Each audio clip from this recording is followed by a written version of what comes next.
ఉన్నటువంటి ప్రాబ్లమ్స్ మనకు తెలుసు. అండ్ ముఖ్యంగా ఈ కన్వర్షన్స్, అండ్ మీకు కూడా చాలా బాగుంది, చిన్నప్పుడే మీకు ఆ ఎక్స్పీరియన్స్ కూడా ఉంది కాబట్టి ఈ కన్వర్షన్ మాఫియా అనేది ఇప్పుడు చాలా పెద్ద స్థాయిలో జరుగుతుంది, ముఖ్యంగా భారతదేశంలో. మనం ఇస్లాం సామాజిక వర్గం ఏం చేస్తుందన్న విషయాన్ని పక్కన పెడదాం, తర్వాత మాట్లాడదాం.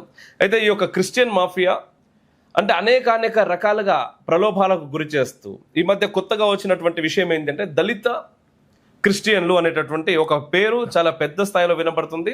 అట్లా మాట్లాడుతున్నటువంటి ప్రతి వ్యక్తి కూడా రాజ్యాంగాన్ని చేతిలో పట్టుకొని అంబేద్కర్ ఇచ్చినటువంటి రాజ్యాంగం ఇది, దీన్ని హక్కులు మాకు కావాలి అని చెప్పేసి మాట్లాడుతూ ఉన్నారు స్టేజ్ పైన 100 మందిని ముందు నిలబెట్టుకొని. మరి అంబేద్కర్ ఇచ్చినటువంటి రాజ్యాంగంలో నీకు దళిత క్రిస్టియన్లు అనే ముచ్చట ఎక్కడ లేదు, వాడు దానికి అవసరం లేదు, దాని గురించి అవసరం లేదు. బట్ రాజ్యాంగం అంబేద్కర్ను వాడుకుంటారు. బట్ ఇక్కడ ఎట్ ద సేమ్ టైం పొలిటికల్గా చాలా పెద్ద స్థాయిలో ఒక నెరేటివ్ బిల్డ్ చేస్తున్నారు సార్, ముఖ్యంగా తెలుగు రాష్ట్రాల్లో ఈ దళిత క్రిస్టియన్లు అనేది. ఒక్కసారి దళిత క్రిస్టియన్లు అనేటటువంటిది అఫీషియల్గా ఆమోదం చెందితే జరగబోయేటటువంటి దారుణాలు మనకు తెలుసు. It will never be, it cannot be accepted. ఎందుకంటే రాజ్యాంగంలోనే పెట్టారు కదండి, ఇది కన్వర్టెడ్ పీపుల్కి they are not eligible for the reservation అని క్లియర్గా ఉంది. ఇది రాజ్యాంగంలో ఉంది. ఇది నేను కొంతమంది ఇక్కడ ఎస్సీ రిజర్వేషన్ సమితి ఏదో ఉంది మహబూబ్నగర్లో, ఒక ఆయన శ్రీశైలం ఆయన పనిచేస్తే ఆయనతో నేను చాలా కాలం కొంత పనిచేసాం, 5-6 సంవత్సరాలు పనిచేసాం. కోర్టాడు చెప్పేదాకా ఇది ఎవరికి తెలియదా అండి? ఎంత విచిత్రమైన విషయం. ఇంతమంది మేధావులు, ఇంతమంది ఈవెన్ వీళ్ళంతా ఏదో శంఖంలో పోస్తే కానీ తీర్థం కాదన్నట్టుగా కోర్టాడు చెప్తే కానీ, అంటే వాడు అతను ఎవరో కోర్టుకి వెళ్ళకపోతే అది అట్టగా ఉండేది కదా. మరి ఇలా కళ్ళకు కనపట్లా. ఇది కన్వర్టెడ్ ఉద్యోగాలు అన్నీ మొత్తం 90% ఉద్యోగాలు వాళ్ళు కొట్టేస్తున్నారు. ఇది కన్వర్టెడే. అవును, 10% వేరే వాళ్ళకి వెళ్తున్నాయి, 10-15% వేరే వాళ్ళకి వెళ్తున్నాయి, 90% వాళ్ళే. ఆ కొట్టేయటమే కాదు, ఒకే కుటుంబంలో 4 ఐఏఎస్, 4, 5, 6 ఐఏఎస్లు, ఐపీఎస్లు, డాక్టర్లు, ఇంజనీర్లు ఒకే కుటుంబంలో. ఇది 2-3 తరాలు, 4-5 తరాలు. ఎవరు కళ్ళు కనపట్లేదు, నాయకులకు కళ్ళు కనపట్ల. ఒకసారి నువ్వు గవర్నమెంట్ ఉద్యోగం ఇచ్చిన తర్వాత is certainly above the common man. Above the common man కాదు, ఈజ్ ఇది elite society. Is in the elite society. వాడికి రిజర్వేషన్ ఇవ్వటం ఏంటి? ఓకే, ఇవ్వాలంటే వేరే వాళ్ళకి, లేని వాళ్ళకి, ఒకే కుటుంబంలో నెక్స్ట్ జనరేషన్కి ఇవ్వటం ఏంటి? అంతకంటే పూర్ ఫార్మర్స్ ఎంతమంది రైతులు, 90% రైతులు they are real poor people. కూలీలు ఉన్నారు, రైతు కూలీ అయిపోయాడు. మరి వాళ్ళకేమో ఏమీ లేదు. ఒక అటెండరు, గవర్నమెంట్ ఒక attender is far better than farmer. మరి ఇది ఇప్పుడు దానికి ఏంటంటే ఎవరికాళ్ళు మాకెందుకు లేమని ఊరుకోవటం. ఎవరైతే రిజర్వేషన్ పొందాలో వాళ్ళు ఎవరో ముందుకు రావాలి అసలు.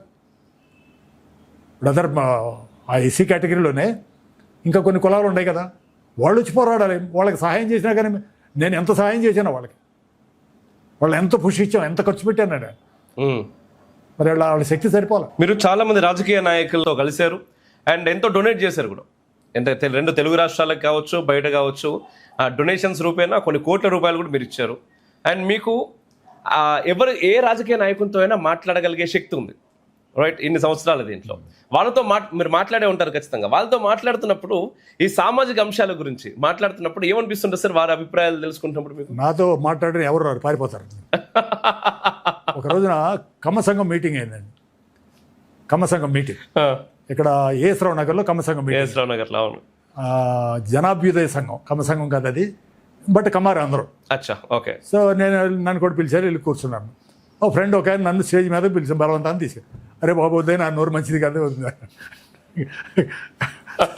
అదే నన్ను మాట్లాడిన తర్వాత నేను పట్టుకునే ఏకటం మొదలుపెట్టాను.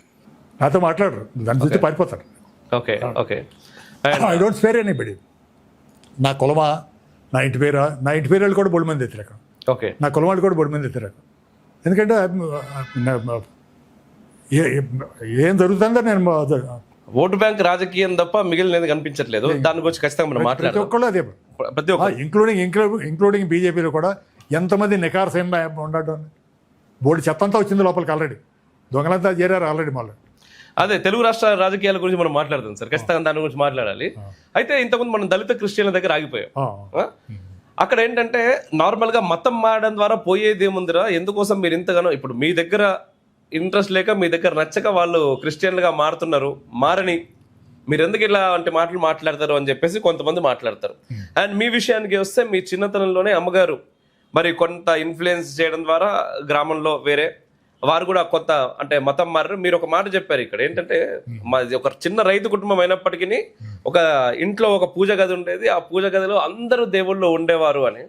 ఎప్పుడైతే ఈ యొక్క యేసు ప్రభు ఫోటో వచ్చిందో మిగిలిన అందరు మాయమైపోయారు, ఆయన ఒకడే ఉన్నాడు అని చెప్పి. సో దాంట్లోనే 100% సమాధానం వచ్చేసింది ఏంటి అనేది. అయితే మీరు ఒక్కసారి చెప్పండి, ఈ మతం మారడం ద్వారా పోయేది ఏముంది అని చాలా మంది ప్రశ్నిస్తూ ఉంటారు, వాళ్ళకి మీరు ఏం చెప్తారు? ఏదో చాలా పోయేది ఉందండి. కొన్ని వేల సంవత్సరాలుగా అది మన సంపద, మన సంస్కృతి పెద్ద సంపద అన్నిటికంటే. ఆ సంపదను పోగొట్టుకున్నావు. అవతల ఏమైనా ఉందా? వాడి చరిత్ర ఏంటో తెలుసా? ఏ మతంలోకి అయితే నువ్వు వెళ్తున్నావో వాళ్ళ గురించి ఏమైనా తెలుసా? ఏమీ తెలియదు. రాక్షసమోక. నేను ఒక రూట్స్ అనే పుస్తకం చదివా. ఇది ఒక నీగ్రో అతను మనవడికి అమెరికాలో ఇట్లా మన ఒక తోడేలు తెల్ల తోడేలు ఇచ్చి మమ్మల్ని తుపాకులు పెట్టి కాల్చేసి బంధించి తీసుకొచ్చింది మగాడికి, బానిసలుగా తీసుకొచ్చింది ఇక్కడ. అతను వెళ్ళి అక్కడ వెళ్ళి ఆ ఊరు వెళ్ళాక ఆఫ్రికా వెళ్ళి అన్ని నేర్చుకుని అతను పుస్తకం రాశాడు.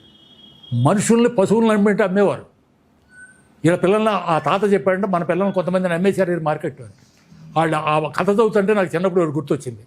మా ఇంట్లో ఒక దూడ పుట్టింది, గెద్ద దూడ పుట్టింది. మేము చిన్నప్పుడు దాన్ని నేను బాగా పెంచేది మళ్ళీ కట్టి ఎత్తుకొచ్చే టయానికి మా నాన్న అమ్ముతున్నాడు దాన్ని. 500 రూపాయలు చెప్పాడు. ఎప్పుడు ఇది 1960 కంటే ముందు. 500 రూపాయలు అంటే చాలా ఎక్కువ అప్పుడు ఆ రోజుల్లో. కానీ ఎవరు కొట్టలా. అదే ఒక 5 రూపాయలు, అక్కడికి 5 రూపాయలు తక్కువ కమ్మాడు. ఇది అది అట్లా వెళ్ళిపోతా మోరైతే అట్టాసి వస్తుంది. అవన్నీ కూడా మోరైతే అట్ట, ఇది వాళ్ళ ఆత్మీయులు పోతూ ఉన్నట్టుగా వాటి మనసులో బాధ అది నా కళ్ళకి ఇంకా కనపడుతుంది. ఇది మనతోటి ఉన్న గీత వెళ్ళిపోతుందనే బాధ, ఆ ఉండటానికి బాధ, వెళ్ళేదానికి బాధ. పశువులకి అంత బాధ ఉంటే ఒకడు తన మనవడిని ఇంకోడు అమ్ముతున్నాడంటే వాడికి ఎంత బాధ ఉన్నాడు. మరి ఆ రాక్షసులు ఎవరో? ఈ క్రిస్టియన్లు, ముస్లింలే కదా. ఇది మనుషులు ఇట్లా బానిసలుగా అమ్మింది. మనం కూడా హిందూ మతంలో కూడా కొన్ని కులాలు కొన్ని జరిగినాయి తప్పులు. కానీ మనం ఎట్ ద మోస్ట్ తిట్టుకున్నాం లేదా కొట్టుకున్నాం. మనుషులను చంపుకోలే, మనుషులను నమ్మలా. అటువంటి రాక్షస మొక్కకి ఆ మతంలోకి నువ్వు వెళ్తున్నావంటే నీకు ఆ మతం గురించి ఏం తెలుసు? ఏమీ తెలియకుండా అమాయకంగా ఆశపడి మారుతున్నారు. ఇప్పుడు ఇస్లాం టైంలోనో భయపడి మారారు. భయపడి జాగీర్లకి ఆశపడి కొంతమంది బ్రాహ్మిన్స్ కూడా మారారు. చదువుకున్నారు. వాళ్ళు ఏంటి జాగీర్లకి, పదవులకి, సైన్యంలో పదవులకి ఎట్లాంటి మారారు.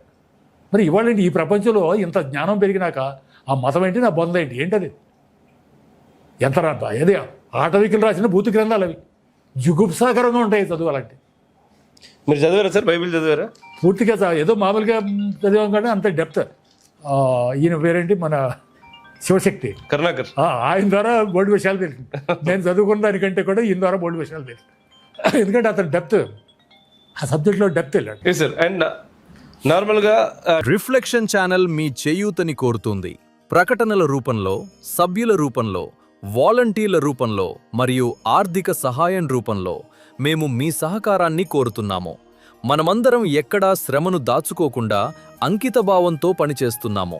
కానీ నేటి ప్రస్తుత పరిస్థితుల్లో కేవలం శ్రమ మాత్రమే సరిపోదు, ఇంకా ఎంతో చెయ్యాల్సి ఉంది. మన వద్ద ఉన్న ఆర్థిక వనరులు ప్రస్తుత అవసరాలకు సరిపోవటం లేదు. కావున మీ అందరి సహకారాన్ని హృదయపూర్వకంగా అర్థిస్తున్నాము. దయచేసి మా ఈ ధర్మ కార్యక్రమంలో మీ వంతు చేయూతను అందించవలసిందిగా కోరుతున్నాము.